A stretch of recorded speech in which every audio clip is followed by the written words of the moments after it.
الرحیم وَيَسْأَلُونَكَ عَنِ الْمَحِيضِ قُلْ هُوَ أَذًى فَاعْتَزِلُوا النِّسَاءَ فِي الْمَحِيضِ صدق اللہ العظیم۔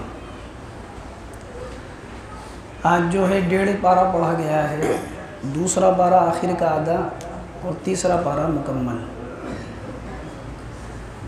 سورہ بقرہ کے اندر مفسرین نے لکھا ہے کہ اللہ تبارک و تعالی نے 1000 اوامر، 1000 نواہی یعنی 1000 احکامات، 1000 وہ چیز جن سے منع کیا گیا اور احکامات، اسی طرح 1000 قصص اور اخبار یعنی جو ماقبل کی امتوں کی خبریں ہیں وہ ذکر کی ہیں۔ تو بہت سارے احکامات اس کے اندر ذکر کیے گئے ہیں۔ انہی میں سے ایک حکم یہ ہے وَيَسْأَلُونَكَ عَنِ الْمَحِيضِ، محمد صلی اللہ علیہ وسلم آپ سے یہ سوال کرتے ہیں حیض کے بارے میں۔ حیض عورت کو جو مہینے کے اندر ماہواری آتی ہے اس کو حیض کہا جاتا ہے۔ محمد صلی اللہ علیہ وسلم یہ آپ سے سوال کرتے ہیں حیض کے بارے میں، یعنی حیض کی حالت میں کیا آدمی عورت سے ہم بستری کر سکتا ہے یا نہیں کر سکتا ہے، یہ سوال کرتے ہیں۔ قُلْ هُوَ أَذًى فَاعْتَزِلُوا النِّسَاءَ فِي الْمَحِيضِ، یا اللہ کے نبی آپ ان کو بتائیں کہ وہ گندگی کے اور ناپاکی کے دن ہیں۔ فَاعْتَزِلُوا النِّسَاءَ فِي الْمَحِيضِ، تو تم اس زمانے کے اندر یعنی ایام حیض کے اندر عورتوں سے دور رہو، یعنی ہم بستری وغیرہ کرنے سے دور رہو۔ اللہ رب العزت قرآن میں آگے ارشاد فرماتے ہیں وَلَا تَقْرَبُوهُنَّ حَتَّى يَطْهُرْنَ، جب تک وہ پاک نہیں ہو جائیں ان کے قریب مت جاؤ۔ فَإِذَا تَطَهَّرْنَ فَأْتُوهُنَّ مِنْ حَيْثُ أَمَرَكُمُ اللَّهُ، جب پاک ہو جائیں تو اللہ کا جو حکم ہے یعنی آگے کے راستے میں ہم بستری کرنے کا، تم جس طرح چاہو اس طرح آگے کے راستے میں ہم بستری کر سکتے ہو۔ یہ قرآن کریم میں ایک حکم ہے۔ جو عورت حائضہ ہوتی ہے یعنی ناپاک ہوتی ہے اس کے لیے ایام حیض میں نماز معاف ہے، روزے معاف نہیں ہیں، یعنی جتنے دن کے روزے اس کے چھوٹ جائیں گے ناپاکی کے دن میں، جب عید کے بعد جو دن آئیں گے یا اس کے بعد والے مہینے کے اندر اس کو ان روزوں کی قضا کرنا پڑے گی۔ اسی سے متعلق ایک ہوتا ہے نفاس، یعنی جب عورت کے ولادت ہوتی ہے تو اس کے بعد تقریباً عام طور پر 40 دن یا اس سے کم و بیش عورت کو مہینہ آتا ہے، اس کو نفاس کہتے ہیں۔ ان دنوں کا بھی حکم یہی ہے کہ ان دنوں کے اندر نماز معاف ہے، ان نمازوں کی قضا نہیں ہے۔ البتہ اگر کسی کے ولادت رمضان المبارک میں ہو رہی ہے اور وہ روزے نہیں رکھ سکتی اس حالت کے اندر تو ان روزوں کی بعد میں قضا کرنا پڑے گی۔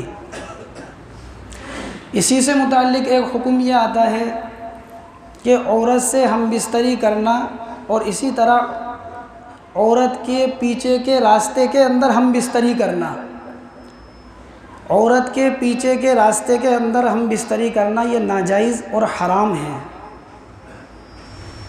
اور آدمی اگر اس طرح کی کوئی حرکت کر لیتا ہے تو اس کو چاہیے کہ وہ سچی توبہ اللہ تبارک و تعالی سے کرے، توبہ اور استغفار کرے، کیونکہ اس نے اللہ کے حکم کی نافرمانی کی ہے۔ لیکن لوگوں کے اندر یہ بات مشہور ہے، یہ عمل یہ فعل تو ناجائز ہے پیچھے کے راستے میں ہم بستری کرنا، لیکن لوگوں میں یہ بات مشہور ہے کہ اس کے ذریعے سے نکاح ٹوٹ جاتا ہے، یہ بات غلط ہے۔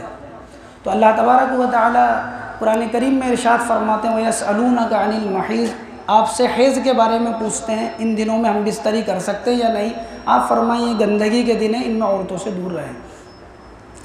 دوسرا حکم سورہ بقرہ کے اندر الطلاق مرتان، طلاق 2 مرتبہ ہے۔ طلاق سے متعلق حکم ہے۔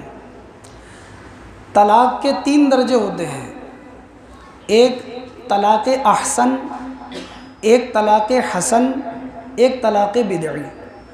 طلاق احسن کہتے ہیں عورت پاکی میں ہو اور اس پاکی کے ایام میں مرد نے اس سے ہم بستری نہیں کی ہو، دونوں کے نبھاؤ کی کوئی شکل نہیں ہے، سارے راستے آزما لیے، بیچ والوں نے سمجھا دیا، سب کچھ ہو چکا، اب نبھاؤ کی کوئی شکل نہیں ہے، تو ایسی پاکی میں جس میں ہم بستری نہیں کی ہو اس میں ایک طلاق دے کر چھوڑ دے حتیٰ کہ اس کی عدت گزر جائے۔ اس کی عدت کیا ہے میں بھی بتاؤں گا، تو اس کی عدت گزر جائے، اس کو کہتے ہیں طلاق احسن۔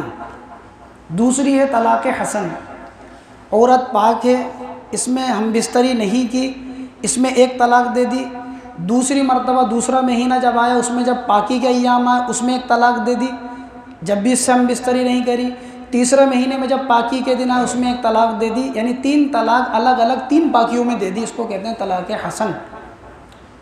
تیسری ہے طلاق بدعی، جو ناجائز ہے، حرام ہے، لیکن دے دی تو طلاق ہو جائے گی، لیکن ایسا کرنا ناجائز ہے۔ عورت کو ناپاکی کے ایام میں ایک ساتھ 3 طلاق دے دینا، یہ ناجائز ہے، حرام ہے، اور ویسے بھی ناپاکی کے ایام میں طلاق دینا یہ گناہ ہے۔ الطلاق مرتان، قرآن کریم میں فرمایا طلاق 2 مرتبہ ہے۔ کیا مطلب ہے اس کا؟ یعنی آدمی صریح الفاظ کے اندر بیوی کو طلاق دے تو 2 مرتبہ اگر طلاق دے گا، 1 مرتبہ طلاق دی، پھر ایک اور مرتبہ طلاق دی، یا ایک ساتھ 2 طلاق دی، تو اس کو ابھی اس کو یہ حق ہوتا ہے کہ یہ بیوی سے واپس رجوع کر سکتا ہے۔ سمجھنے کی بات ہے، ہم یہ سمجھتے ہیں کہ طلاق 3 مرتبہ دیں گے جب ہی ہوگی، حالانکہ یہ غلط ہے۔ ہمارے ذہن میں کیا ہوتا ہے، طلاق 3، اس لیے جب بھی کوئی آدمی طلاق دیتا ہے تو آپ دیکھیں کہ 1-2 مرتبہ کا تو کوئی ذکر ہی نہیں ہے، ڈائریکٹ 3 مرتبہ طلاق دیتا ہے، 4 مرتبہ طلاق دیتا ہے۔ نکاح میں قاضی صاحب نکاح کو 3 مرتبہ قبول کرواتے ہیں، اس لیے لوگ یہ سمجھنے لگ گیا کہ طلاق بھی 3 مرتبہ میں ہوگی، جبکہ 3 مرتبہ کا طلاق یہ آخری درجہ ہے۔ اگر کسی کی اپنی بیوی سے نہیں بنتی، کوئی شکل کوئی راستہ نہیں ہے، تو آپ 1 طلاق دیں، 1 طلاق دی پاکی کے ایام کے اندر، اور پھر آپ اس سے رجوع نہیں کریں۔ رجوع 2 طرح سے ہوتا ہے، ایک تو زبان سے ہوتا ہے کہ بھائی میں نے غلطی کر دی، میں آپ سے رجوع کرتا ہوں، 3 طلاق کا مالک ہے، 2 کا بھی مالک ایک ہی دیے۔ دوسرا ہوتا ہے کہ اس سے ہم بستری وغیرہ کر لی تو یہ بھی رجوع ہی مانا جاتا ہے۔ تو 1 طلاق دے، اگر رجوع کرنے کا ارادہ نہیں ہے تو 1 مرتبہ پاکی کے ایام گزر جائے، دوبارہ ناپاک ہو کے پاکی کے ایام گزر جائے، تیسری مرتبہ ناپاکی کے بعد پاکی کے ایام گزر جائیں، جیسے ہی پاکی کے ایام گزریں گے تیسری مرتبہ تو فوراً اس کی عدت پوری ہو جائے گی۔ یہ عورت کی جو ہے عدت طلاق کی، 1 مرتبہ طلاق دے آدمی۔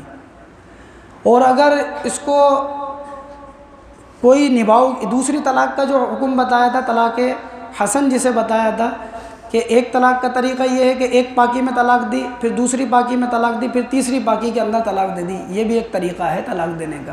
تو فرمایا طلاق 2 مرتبہ ہے، 2 مرتبہ اگر طلاق دی ہے تو رجوع کر سکتا ہے، لیکن تیسری مرتبہ اگر طلاق دے دی تو پھر رجوع کا کوئی حق نہیں رہتا ہے۔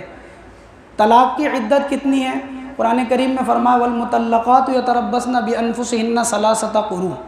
طلاق کی جو وہ عدت ہے، طلاق کی عدت 3 حیض ہیں، ناپاکی کے ایام میں طلاق نہیں دی جائے گی، 3 حیض طلاق کی عدت ہوتی ہے اگر عورت حمل سے نہیں ہے۔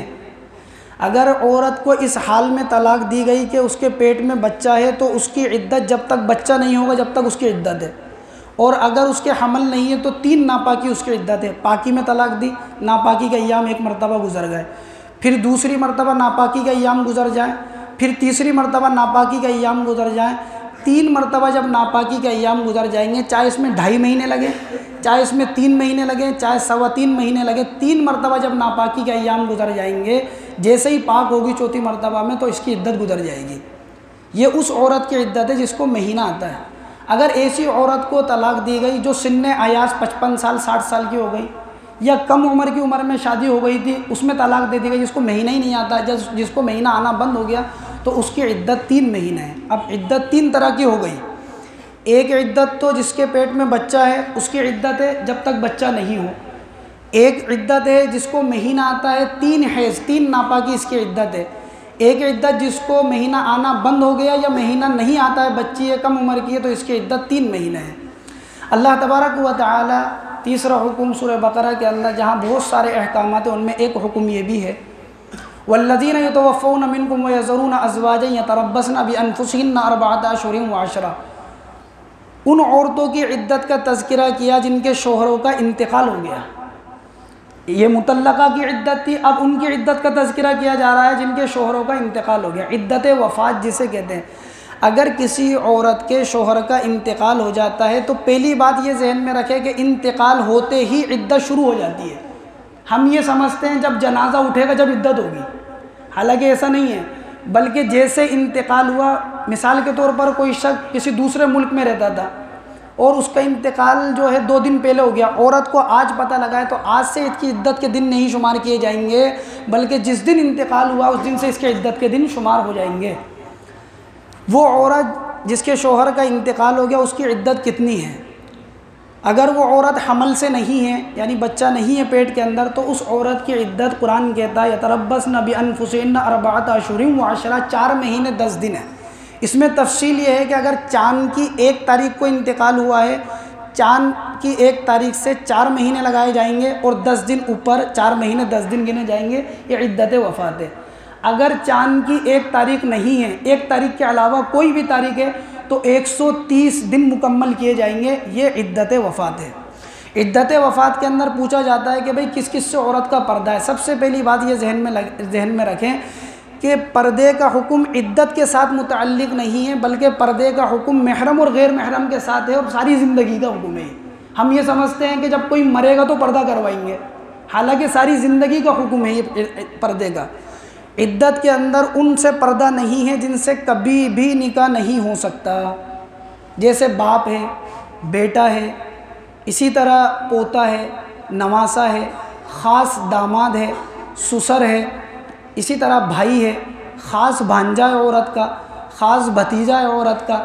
عورت تو یہ وہ اعزاء اقارب و رشتہ دار ہیں جن سے عورت کا نہ تو عدت سے پہلے پردہ تھا نہ عدت کے بعد پردہ ہے، یہ وہ محارم کہلاتے ہیں۔ اور بھی ان کے علاوہ یہ وہ محارم ہیں جن سے کبھی بھی نکاح نہیں ہو سکتا، اس لیے عدت میں بھی ان سے پردہ نہیں ہے اور عدت کے بعد بھی ان سے پردہ نہیں۔ وہ محارم جن سے عدت میں بھی پردہ ہے، عدت کے بعد بھی پردہ ہے، جیسے شوہر کے رشتہ دار لیں اپن، جیٹ کے بچے ہیں جیٹ ہے، دیور ہیں دیور کے بچے ہیں، نندوئی ہے نندوئی کے بچے ہیں، ان سب سے پہلے بھی پردہ تھا بعد میں بھی پردہ ہے۔ اسی طرح اپن جیسے عورت کے چاچا زاد بھائی ہے جس سے نکاح ہو سکتا ہے، چاچا زاد بھائی سے، ماموں زاد بھائی ہے اس سے نکاح ہو سکتا ہے۔ یہ وہ غیر محرم ہیں جن سے پہلے بھی پردہ تھا بعد میں بھی پردہ ہے۔ عدت کے اندر بہت ساری خرافات چلتی ہیں اپنے یہاں پر، ان سے آدمی کو احتراز کرنا چاہیے۔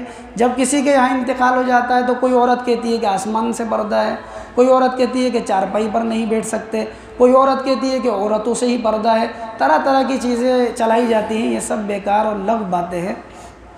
اسی طرح جب کسی کے شوہر کا انتقال ہوتا ہے تو بہت ساری عورتیں آتی ہیں، عورت کو روپٹے اڑاتی ہیں، یہ بدعات خرافات میں سے ہیں۔ جب کسی کے یہاں انتقال ہو جاتا ہے تو اگر کسی عورت کا انتقال ہو جاتا ہے تو عورتوں میں ہوتا ہے 1 لوٹا پانی ڈالتے ہیں اس کے اندر، یہ سب بدعات ہیں۔ اور بھی بہت ساری بدعات خرافات ہیں جن سے ہمیں احتراز کرنا چاہیے۔ تیسری چیز مختصر سی آیت الکرسی، اللہ تبارک و تعالیٰ نے آیت الکرسی جو ہے سب سے عظیم قرآن کی آیت ہے۔ اللہ کے نبی صلی اللہ علیہ وسلم نے حضرت ابی بن کعب رضی اللہ عنہ سے پوچھا تھا قرآن کی سب سے عظیم آیت کون سی ہے، تو آپ نے فرمایا کہ وہ آیت الکرسی ہے۔ حضرت ابو ذر رضی اللہ عنہ نے اللہ کے نبی سے پوچھا تھا کہ قرآن کی سب سے عظیم آیت کون سی ہے، آپ نے فرمایا آیت الکرسی ہے۔ جو شخص آیت الکرسی اپنے گھر میں پڑھتا ہے شیطان اس گھر سے بھاگ جاتا ہے۔ جو آدمی فرض نماز کے بعد 1 مرتبہ آیت الکرسی پڑھتا ہے، مرنے کے بعد سیدھا وہ آدمی جنت میں جائے گا۔ اللہ تعالیٰ مجھے اور آپ کو عمل کی توفیق نصیب فرمائے۔